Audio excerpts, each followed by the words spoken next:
രണ്ടാമത് അവർ പറഞ്ഞത് ഇത്രയും ചെയ്ത് കഴിഞ്ഞതിന് ശേഷം നീ ആരാന്ന് ഞാൻ ചോദിച്ചപ്പോഴേ അവർ പറഞ്ഞത് ആറ്റുകാൽ അമ്മയാണ്. ഞാൻ ഈ സ്ഥലത്ത് പോയിട്ട് അവിടെ എൻ്റെ വിവരം പറയും. അപ്പോൾ പറഞ്ഞ് ഞങ്ങൾ ഇവിടുന്ന് ഒരു കരു എന്ന് പറയുന്ന സംഭവം തരും. ശാസ്ത്രസേവയായിട്ട് മുമ്പോട്ട് പോകരുത്. പോയി കഴിഞ്ഞാൽ അവസാനം നമുക്ക് ലഭിക്കുന്ന ഒരു ജന്മമാണ്. അതിൽ നമ്മൾ ചെയ്യേണ്ടതായിട്ടുള്ള ഈ ജന്മത്തിൽ ചെയ്യേണ്ടതായിട്ടുള്ള ഒരുപാട് നല്ല കാര്യങ്ങളുണ്ട്. 41 ദിവസം ജപിക്കാൻ പറഞ്ഞു. ഒരു മന്ത്രം എഴുതി തന്നു. ഞാൻ അവിടെ വന്നു മന്ത്രമൊക്കെ കാണാൻ അവിടെ പഠിച്ചു. ഇന്നും ആ മന്ത്രം എൻ്റെ മനസ്സിനകത്ത് കിടപ്പുണ്ട്. അവരെ കിട്ടി എടുത്ത് വരുമ്പോൾ അവർ പിന്നെ മുൻപിലോട്ട് അവർ പ്രത്യക്ഷപ്പെടില്ല. അവർ ഉള്ളിലോട്ട് വലിച്ചു നിൽക്കുകയുള്ളൂ. അപ്പോൾ അതിൽ കൂടി ഇവരുടെ മനസ്സിനകത്ത് ഉപബോധ മനസ്സിനകത്ത് ഉണ്ടായ ഒരു സ്പാർക്കിയാണ്. ആ സ്പാർക്കിയാണ് ഇവരെ ദിനം പ്രതി ഇങ്ങനെ ഇതിലോട്ട് നയിച്ചുകൊണ്ടിരുന്നത്. അതുകൊണ്ട് എന്താണ് ആ ആഗ്രഹങ്ങളിൽ ഒരുപാട് അയാളെ ദൂഷ്യം ചെയ്യുന്നുണ്ട്. ഇപ്പോൾ കുറേ കാര്യങ്ങൾ പറഞ്ഞു. അതിൽ ഈ മഷിനോട്ടം, വെറ്റില ജോത്സ്യം ഒക്കെ പറഞ്ഞു. അതുപോലെ തന്നെയാണ് ഈ കുട്ടിച്ചാത്തൻ സേവ. ഈ ചാത്തൻ സേവ എന്ന് പറഞ്ഞാൽ പത്രം എടുത്താൽ പരസ്യത്തോട് പരസ്യം, അങ്ങനെ ഒരു ചാത്തനുണ്ടോ? ചാത്തസേവ ഉണ്ട്. കുട്ടിച്ചാത്തൻ എന്ന് പറയുന്ന ആ ഒരു അതുണ്ട്. അതിൽ 100% ഉള്ളതാണ്, യഥാർത്ഥമായിട്ടുള്ള കാര്യമാണ്. പക്ഷേ ഈ പരസ്യം എന്ന് പറയുന്ന സംഭവത്തിനോട് എനിക്ക് യോജിപ്പില്ല. കാരണം അതെന്ന് പറഞ്ഞാൽ വെറും പറ്റിപ്പാണ്. ആത്മീയത ഇങ്ങനെ പരസ്യം ചെയ്ത് കച്ചവടം ചെയ്യാനുള്ളതാണ്. പാടില്ല, ഒരിക്കലും പാടില്ല. ആവശ്യമുള്ളവർ അത് തേടിയെത്തും, നമ്മുടെ മുമ്പിലെത്തും. തിരുമേനി പറഞ്ഞ കാര്യത്തിൽ ഞാൻ യോജിക്കും. കാര്യം എനിക്ക് അങ്ങനെ ഒരു അനുഭവം ഉണ്ടായി. കാര്യം ഞാൻ മുമ്പ് അങ്ങനെ ഒരു വിഷയത്തിൽ പോകാത്ത ഒരാൾ, പക്ഷേ എൻ്റെ മുന്നിൽ അത് എത്തി അവസാനം. അത് ഒരു കാര്യമായിട്ടാണ് ഞാനിവിടെ പറയാൻ ഉദ്ദേശിക്കുന്നില്ല, എനിക്കത് വന്നു. അപ്പോൾ ഇതിൽ ഈ ചാത്തൻ എന്ന് പറയുന്ന ദൈവം ഉള്ളതാണ്. അതെ, ഉള്ളതാണ്. അതാരാണ്? കുട്ടിച്ചാത്തൻ എന്ന് പറഞ്ഞിട്ട് എൻ്റെ അച്ഛൻ എൻ്റെ അടുത്ത് പറഞ്ഞതനുസരിച്ച് 18 വിധത്തിലുണ്ട്. പിന്നെ എത്ര കുറവാണോ കൂടുതലാണെന്നുള്ളതൊക്കെ അറിയില്ല. അച്ഛൻ പറഞ്ഞത് 18 വിധത്തിലാണ് പറഞ്ഞിട്ടുള്ളത്. പിന്നെ അതിൽ ഈ പറഞ്ഞതിന് മുമ്പായിട്ട് ഞാൻ വേറൊരു കാര്യം പറയാം. പണ്ട് ഈ ചെറുപ്പകാലത്ത് ഈ പറഞ്ഞതുപോലെ ഈ ഇതിൻ്റെ ഒന്നും പബ്ലിസിറ്റി ഒന്നും പാടില്ല എന്ന് പറഞ്ഞല്ലോ. പിന്നെ ഓരോരുത്തർ ഇത് ഇങ്ങനെ പറഞ്ഞിട്ട് പറ്റിക്കുന്ന ഒരു കാലഘട്ടത്തിൽ എനിക്കും അങ്ങനെ ഒരു അബദ്ധം പറ്റിയിട്ടുണ്ട്.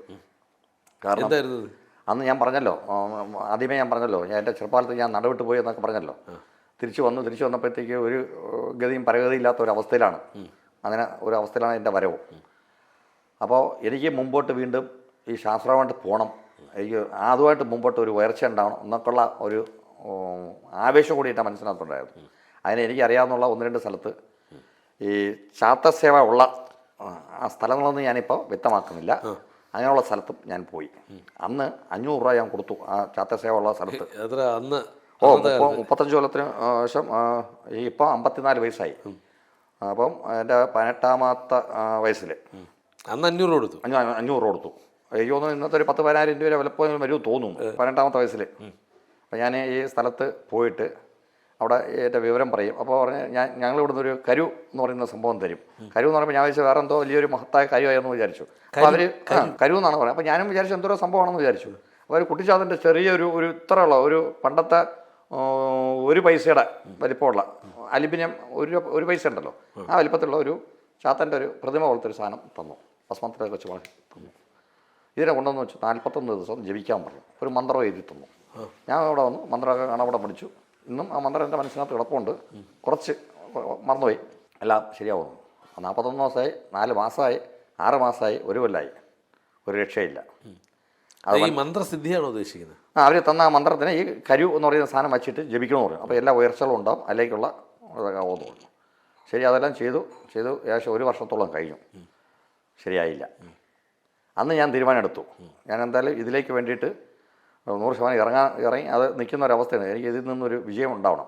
അങ്ങനെയാണ് പിന്നെ ലാസ്റ്റ് അച്ഛൻ നിർദ്ദേശിച്ച ഗുരുവിൻ്റെ അടുത്ത് പോയിട്ട് ഞാൻ ബാക്കി വിദ്യ അഭ്യസിക്കുന്നു. ഇത് അച്ഛൻ അറിഞ്ഞില്ലായിരുന്നോ? ഏത് ഈ ചാത്തസേവ പൂജ? ഇല്ല, അത് അച്ഛൻ അറിയില്ലായിരുന്നു. മറ്റുള്ളതൊക്കെ പഠിച്ച് ഞാൻ നടുവിട്ട് പോയി തിരിച്ച് വന്നല്ലോ. ഇതിൻ്റെ ഇടയ്ക്കുള്ള ഒരു ക്യാപ്പിൽ ഞാൻ ഈ ചാത്തസേവയുടെ പരിപാടി അറിഞ്ഞില്ല. അന്ന് അറിഞ്ഞത് ചിലപ്പോൾ തല്ലിയാണ്. മാത്രമല്ല അവസാനം എൻ്റെ വിഷമം കണ്ടിട്ട് അച്ഛൻ എൻ്റെ അടുത്ത് ഇങ്ങോട്ട് ചോദിച്ചു, എന്താണെന്ന് ചോദിച്ചു. ഞാൻ പറഞ്ഞു ഇങ്ങനെ എനിക്കൊരു ഉയർച്ചയിലോട്ട് പോകാനായിട്ടുള്ള എന്നാൽ അത് പിന്നെ നമുക്ക് എത്ര താല്പര്യമാണ് നീ നേരത്തെ പറയാത്തത്? ഞാൻ പറയാം, ഞാൻ ഇതുവരെ എത്തി നിൽക്കുകയല്ലേ. എന്നാൽ ഇതിൻ്റെ ബാക്കി കൂടി നമുക്ക് ക്ലിയർ ചെയ്യാൻ വേണ്ടിയിട്ട് ഞാൻ ഒരാളിനെ ഏർപ്പാടാക്കി തരാമെന്ന് പറഞ്ഞു. അച്ഛൻ്റെ സാന്നിധ്യത്തിൽ ഒരാളിനെ കൊണ്ടുവന്ന് അദ്ദേഹത്തിന് ഞാൻ ഗുരുവായിട്ട് സങ്കല്പിച്ചു. അത് ചാത്തസേവയല്ലല്ലോ? അല്ലല്ല, ജ്യോതിശാസ്ത്രം. അതിൻ്റെ കുറേ ബാക്കി പഠിക്കണമായിരുന്നു. അങ്ങനെ എൻ്റെ സ്വന്തം ജാതകം ഞാൻ തന്നെ ഗണിച്ചെഴുതി. കൂട്ടത്തിൽ എൻ്റെ അച്ഛൻ്റെ ജാതകവും ഞാൻ നോക്കിയെന്നുള്ളതാണ്. ഞാൻ പറഞ്ഞു വരുന്നത് ഇതുമായിട്ട് ബന്ധപ്പെട്ട് ഒരുപാട് കള്ളത്തനങ്ങൾ നടക്കുന്നുണ്ട്. ചാത്തൻ സേവ എന്ന് പറയുന്ന ചാത്തൻ എന്ന് പറയുന്ന സംഭവമുണ്ട്. അതിനെ പൂജിക്കുന്നുണ്ട് പല സ്ഥലങ്ങളിലും പലയിടത്തും. പല രീതിയിലും അതിനെ ആചരിക്കുന്നുണ്ട്. ഇന്നും നമുക്കറിയാം തൃശ്ശൂരൊക്കെ പല സ്ഥലത്തും അതെ ഇതൊക്കെ ഉണ്ട്. അതൊക്കെ നല്ല ആയിട്ടുള്ളൊരു പൂജകൾ അവിടെ നടക്കുന്നുണ്ട്. പക്ഷേ ഇത് പേരും പറഞ്ഞ് പലരും പല തട്ടിപ്പും വെട്ടിപ്പും നടക്കും. ഇത് അറിയാൻ വേണ്ടി ചാത്തൻ സ്വാമി എന്ന് പറഞ്ഞാൽ ആരാ? അത് ശിവൻ്റെ ഒരു ഇതായിട്ട് എനിക്ക് ഭൂതഗണം അങ്ങനെയൊക്കെയുള്ള ഇതായിട്ട് എനിക്ക് പറയാൻ പറ്റുള്ളൂ. മകനാണോ? അങ്ങനെ ഒരു ഇതായിട്ടുള്ള എനിക്ക് പറയാൻ പറ്റുള്ളൂ. ഡയറക്റ്റ് മഹാൻ എന്ന് പറയാൻ പറ്റില്ല. ശിവന്റെ ഭൂതഗണം ആയിട്ടുള്ള പറയാൻ പറ്റും. ഭൂതഗണത്തിൽപ്പെട്ട വിഷ്ണുമായ ശിവന്റെ പിന്നെ ഭൂതഗണമാണ്. ആള് പാവമാണോ അതോ അത് നമുക്കറിയാം. ഭയങ്കരനാണോ? അല്ല ഇത് പലപ്പോഴും ഈ പറയുന്നത് നിങ്ങൾ അല്ല കേട്ടറിവില്ലേ, കേട്ടറിവില്ലെന്ന് പറഞ്ഞു കഴിഞ്ഞാല് കുട്ടിച്ചാത്തനെ സേവിക്കുന്നത് വളരെയധികം ശ്രദ്ധിച്ചില്ലാത്ത പക്ഷം അവസാനം അയാൾ നമ്മുടെ നക്ഷത്രക്കാലം എണ്ണിക്കുമെന്നാണ് പറയുന്നത്. മലം വരെ തീറ്റിക്കുമെന്നാണ് പറയപ്പെടുന്നത്, പറഞ്ഞുള്ള അറിവ്. അപ്പോൾ അതുകൊണ്ട് ഒരിക്കലും ചാത്തസേവയായിട്ട് മുമ്പോട്ട് പോകരുത്. പോയി കഴിഞ്ഞാൽ പക്ഷേ പോകണമെന്നുണ്ടെങ്കിൽ തന്നെയും അവനവൻ്റെ ഇതിൽ ഒരുപാട് കടമ്പകൾ കടന്നിട്ടേ ഇതുമായിട്ട് മുമ്പോട്ട് പോകാൻ പറ്റുള്ളൂ. സർവ്വതും നമ്മൾ ഉപേക്ഷിച്ച് പോയിട്ട് വേണം ഈ ചാത്തസേവയ്ക്ക് വേണ്ടി നമ്മൾ ഇറങ്ങാൻ. പക്ഷെ അത് എത്രത്തോളം വിജയിക്കും എന്നുള്ളത് എനിക്ക് പറയാൻ സാധിക്കില്ല. ഈ ചാത്തനെ വെച്ചിട്ട് ഒരാളെ ദ്രോഹിക്കണം, എനിക്കിപ്പം പിന്നെ എൻ്റെ ശത്രുവാണ്, അവനെ തട്ടണം, അല്ലെങ്കിൽ അവൻ കിടന്ന് അനുഭവിക്കണം, എൻ്റെ അത്ര ഉയർച്ച ഉണ്ടാവാൻ പാടില്ല, അങ്ങനെയൊക്കെ ചിന്തിക്കുന്ന ആൾക്കാർക്ക് പറ്റിയ സ്ഥലമാണോ, പറ്റിയ ആളാണോ ഈ ചാത്തൻ? ആ ചാത്തൻ കൂടെ ഉണ്ടെങ്കിൽ നടക്കാതൊന്നുകൊണ്ട് നടക്കുമല്ലോ.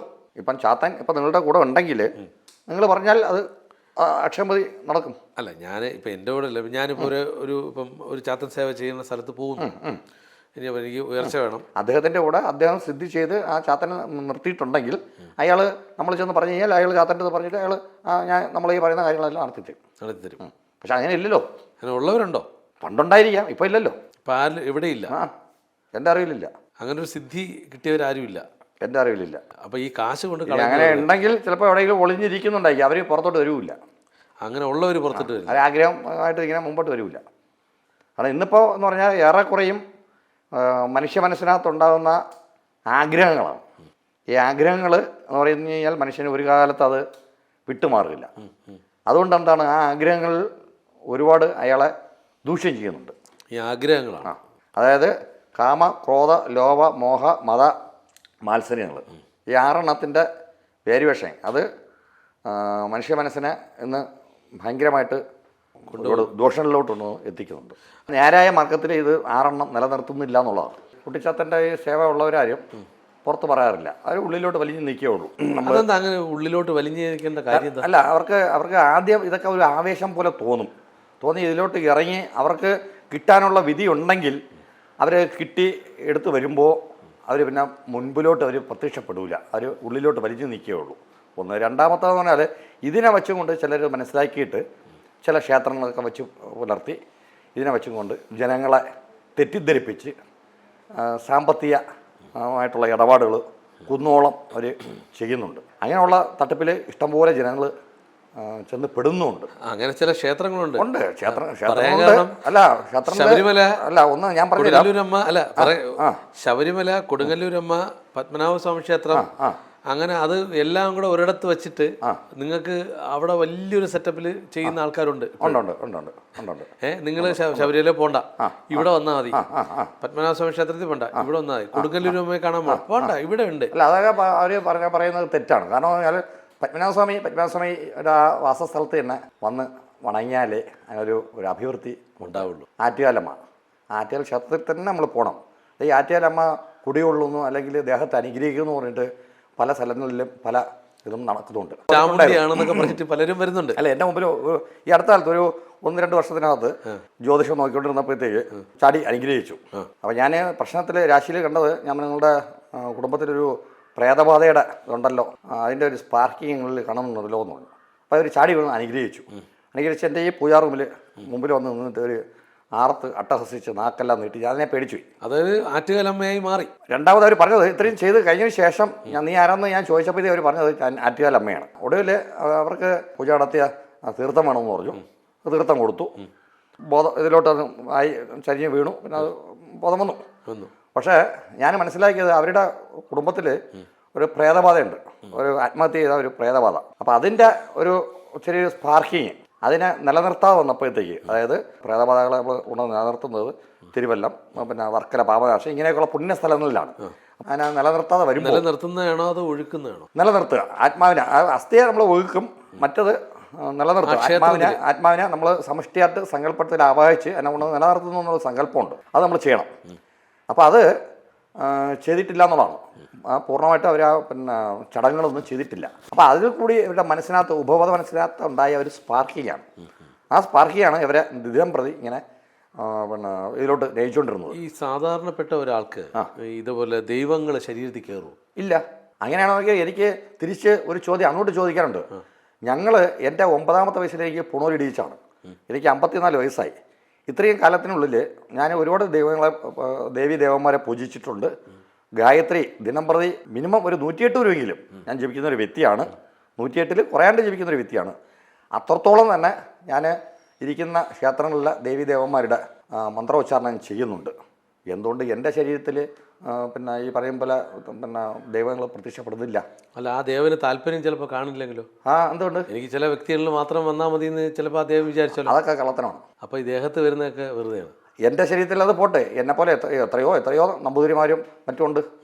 അവരുടെയൊക്കെ ശരീരത്തിൽ അനുഗ്രഹിക്കാത്തത് അതൊക്കെ ഒരു ഉപബോധ മനസ്സിൻ്റെ തോന്നലാണ്. ഈ തോന്നലുകളാണ് തോന്നൽ. പിന്നെ രണ്ടാമത്തത് ഞാൻ നേരത്തെ ഒന്ന് പറയാൻ വന്ന ഒരു പോയിന്റ് എന്ന് പറഞ്ഞാൽ ശ്രീ പത്മനാഭസ്വാമി ക്ഷേത്രം, ഗുരുവായൂർ, ഇങ്ങനെയൊക്കെയുള്ള വലിയ വലിയ അമ്പലങ്ങളിൽ യഥാവിധി യജുർവേദ രീതിക്കനുസരിച്ച് അവിടുത്തെ ചിട്ടാവട്ടങ്ങൾ വളരെയധികം പരിപാവനമായിട്ട് വളരെയധികം നല്ല രീതിയിൽ താന്ത്രിക വിധി അനുസരിച്ച് പൂജകളും മറ്റ് ചടങ്ങുകളും നടത്തിക്കൊണ്ടു പോകുന്ന വളരെ ഇതായിട്ടുള്ളൊരു അമ്പലങ്ങളാണ്.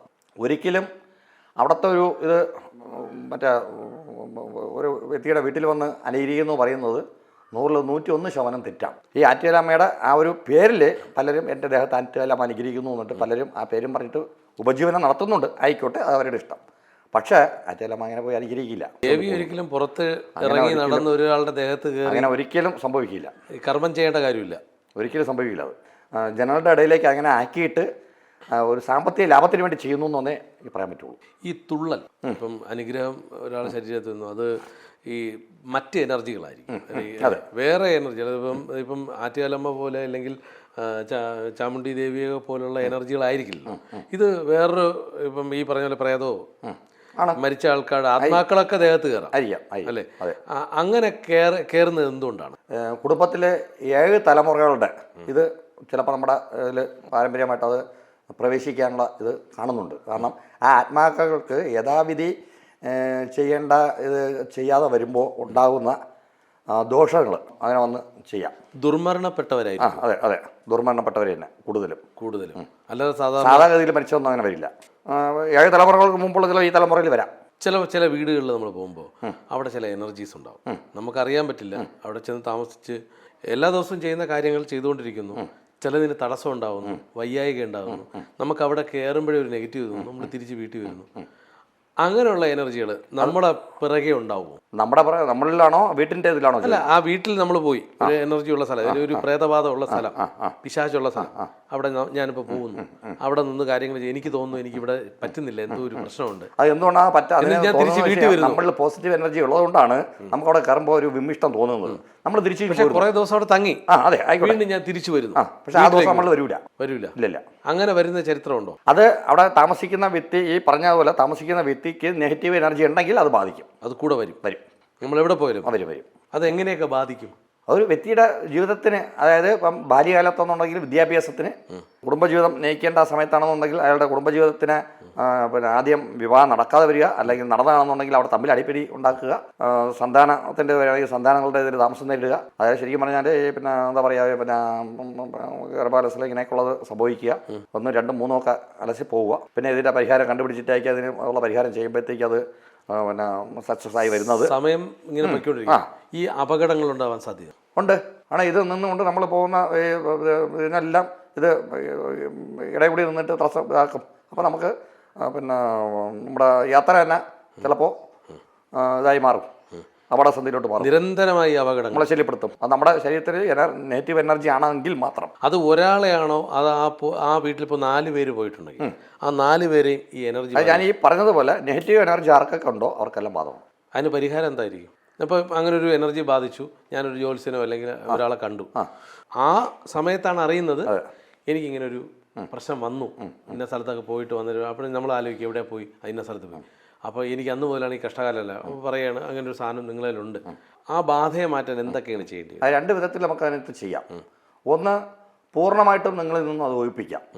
പക്ഷെ അവിടെ ഒഴിപ്പിക്കുമ്പോൾ നമ്മൾ ചിന്തിക്കേണ്ട ഒരു വിഷയം, അവിടുത്തെ ഇതും പൂർണ്ണമായിട്ടും മാറി എന്നുള്ളത് വേണം ചിന്തിക്കാൻ. അതെങ്ങനെ അറിയാൻ പറ്റും? അതാണ് ഞാൻ ചോദിച്ചത്. അല്ല, നമുക്കത് പോസിറ്റീവ് എനർജി ഉണ്ടാവും. പോസിറ്റീവായിട്ടുള്ള നമ്മുടെ മനസ്സിനകത്ത് നല്ലൊരു അതുവരെ ഉണ്ടായിരുന്ന ആ ഒരു മൂഹത അവസ്ഥ അങ്ങ് മാറിയിട്ട് നമുക്ക് ഒരു കുറേ കൂടി ഒരു ആത്മധൈര്യം വന്നതുപോലെയുള്ള ഒരു അവസ്ഥ നമുക്കുണ്ടാവും. രണ്ടാമത്തത്, നമ്മളിൽ നിന്നും പൂർണ്ണമായിട്ടും മാറ്റാതെ നമ്മളിൽ നിന്നും അതിൻ്റെ ഒരു ഇത് മാറ്റി വിടാൻ പറ്റും.